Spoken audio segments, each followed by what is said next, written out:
So, I have an ice cream sundae here. I just finished dinner and my mom made these, so probably going to be eating this throughout the video. Or I don't know, and I'll finish it once I'm done. Hey everyone, it's Brandy and welcome back to my channel. Today I am going to be doing my May wrap up. I'm going to try to do this weird because I don't have any of the stuff that I usually have with me. Because I thought I was leaving out, so it's all downstairs. So the first book that I finished in May is Until It Fades by K.A. Tucker, and I finally figured out how to get the full cover on the screen, so that should be up now. This book follows 24-year-old Catherine Wright, and she is a single mother working as a waitress at a diner. It's in a really small town. And one day she ends up saving this guy in a car accident, and he turns out to be this really famous hockey player, and she kind of tries to keep herself a secret from him because she doesn't want her past being brought up and like basically all over the news and stuff like that. But eventually, of course, everybody finds out and the story kind of takes off from there. I ended up giving this book a 4 out of 5 stars. I really did enjoy it because from the synopsis, I didn't really, like, you don't really know too much going into it. You know the basis of the story, but I feel like there's so much more that's going on throughout, that goes on in the story than you would expect just from the synopsis, and I really appreciated it. There were some things that I had some problems with, so that's why I couldn't give it a full 5 out of 5 stars, but I definitely did enjoy this, and this makes me want to read more from K.A. Tucker because this was the first book that I've ever read from her, so I definitely will be checking out more of her work. I do have a written review for this book up on my blog, so I will make sure to link that down in the description if you guys want to check that out. The next book I read, sorry I'm looking down, I'm actually looking at my phone to look at the books that I read because I don't have the little notebook that I usually have with me. It's in my book bag downstairs. Anyway, it's not important. But the next book that I finished in May was Shy Girls Write It Better by May Sage, and this is actually a novella, so it was like under 200 pages. This book follows Cassie Franklin, and she's working as an accountant, I believe, at this really big toy company. I'll leave the description or the link to the Goodreads page so you can check out the description because the beginning of it is a little weird and I don't really know how to explain it the best way without reading it word for word. But we find out that Cassie, like, she's this really shy girl and she doesn't really speak up to anyone. Like, she doesn't stand up to the people above her even when they're doing her wrong and all this crazy stuff. But we end up finding out that she writes erotic novels and she's publishing them under like a sort of pen name on Amazon. And she's doing pretty good with that, but she decides to keep her job in this company because she wants to have a safe spot to fall on just in case things don't work out the way she wants them to. So her boss finds out that she writes these erotic novels, and the story kind of takes off from there. And since it is a pretty short book that's under 200 pages, it's not that long, so it doesn't really give you time to really get it. Like, I guess I was invested in the story, but it just ended too quickly. Some things happen too fast. This book takes place over, like, I think a few weeks, if that. So it was just like, I enjoyed it, but it wasn't enough. So I ended up giving this book a 3 out of 5 stars. I definitely think I think I got this book or this novella for free.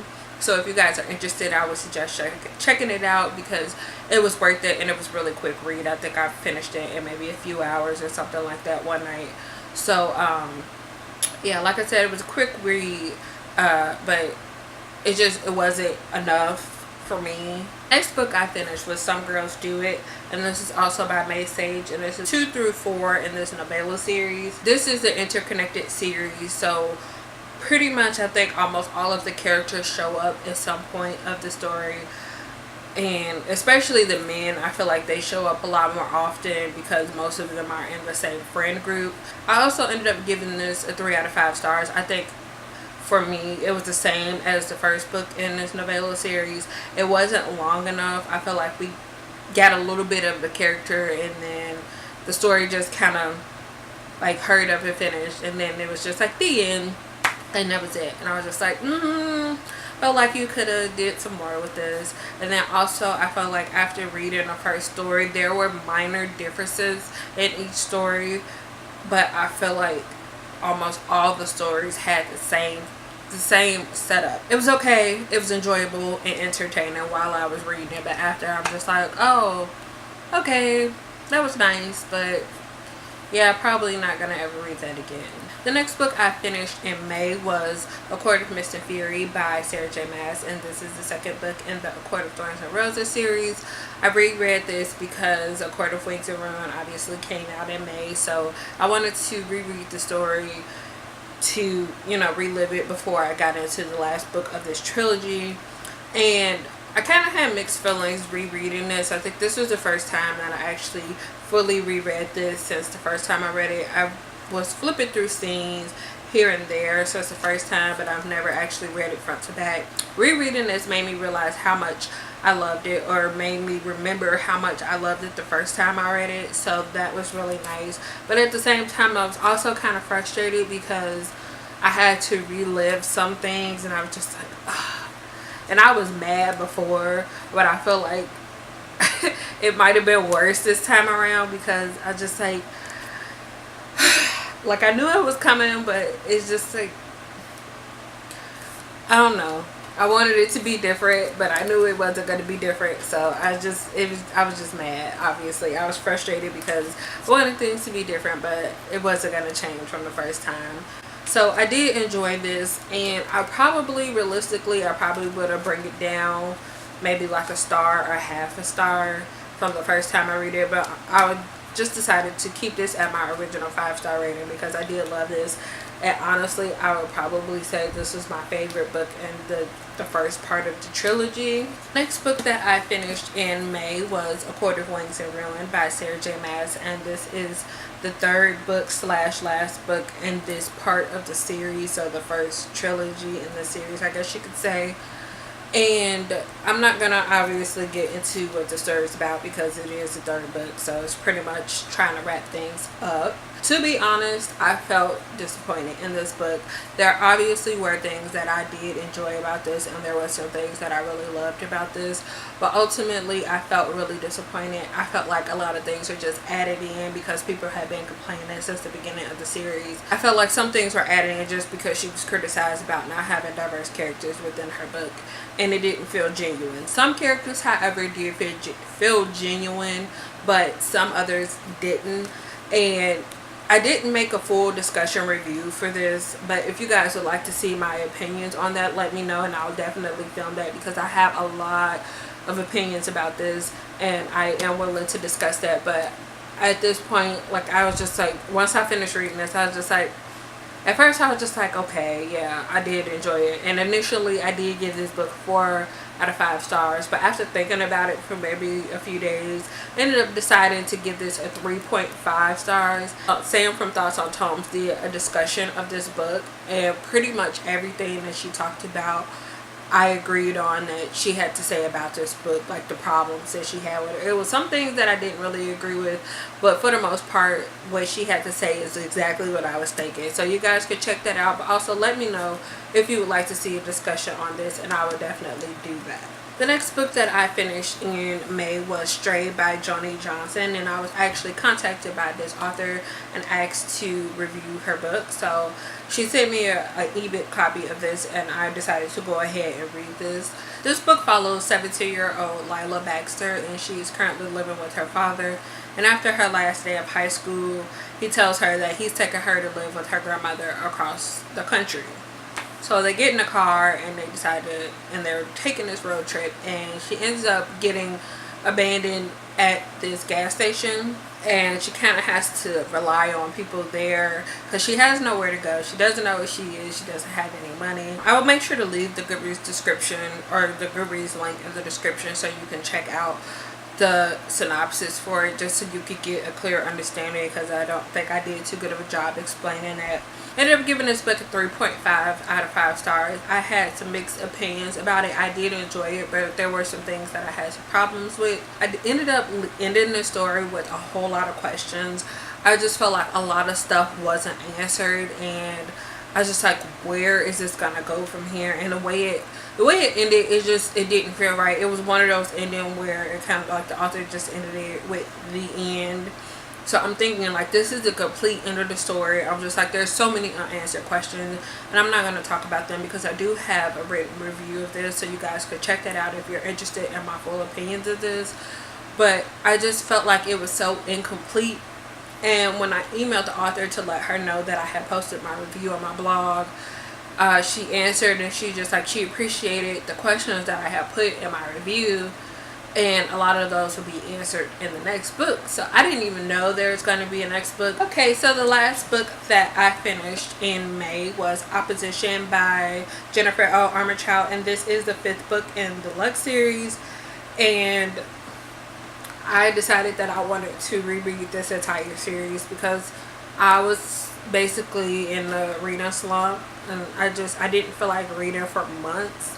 And when I finally moved, I was still in that mood, but I wanted to read. So I decided that I would go ahead and read this series, because this was the series that got me back into reading like years ago when I had to stop because of school, because I wasn't prioritizing my time. But that's not important right now. But this is what got me back into reading, so I decided to go ahead and pick up the series for a reread, because I wanted to do that last year, but I never did get around to it. I don't remember what I initially gave what I initially rated this. It's probably 4 or 5 stars, because when I read it, I kind of just read it all together, like all 5 books. I read 1 through 5 back to back, and I think I finished them all in about a week. But this time around, I think I gave it like a 3 out of 5 stars, because I don't know, I guess at the point that I have finally got to this, I just didn't want to read it anymore, but I kind of wanted to finish it because I wanted to complete my reread of the series. I kind of had to force myself into it, but once I got into it, I was just like, okay, I care about these characters. But then about maybe like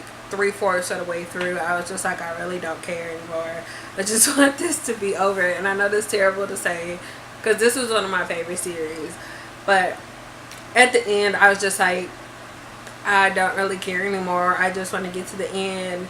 And I think I was mainly because I had read 2 of the side stories that she had put up for free on Wattpad after this was done. And I was just like, I just want to get to that part. And for some reason, I thought it was in this, but it's not. It's actually on Wattpad. So it was like a wedding scene and then baby news. All I really cared about was that. And that's probably terrible to say, but I finished it, and I didn't really enjoy it as much as I did the first time. But I think that had to do with when I read it and not reading it all together. The prequel novel Shadows was also in here, so I read that, and that was about like 300 or almost 300 pages that was in the back of this. So and that follows Dawson and Bethany. You know, we get the story of what happened right before they told Damon and Dee that Dawson was dead. We found out what happened and how she ended up mutated and all of that stuff like that. We found that out, and I also gave that 3 stars. I think just at that point, I was just like, I kind of really don't care anymore. I just want to get this over with.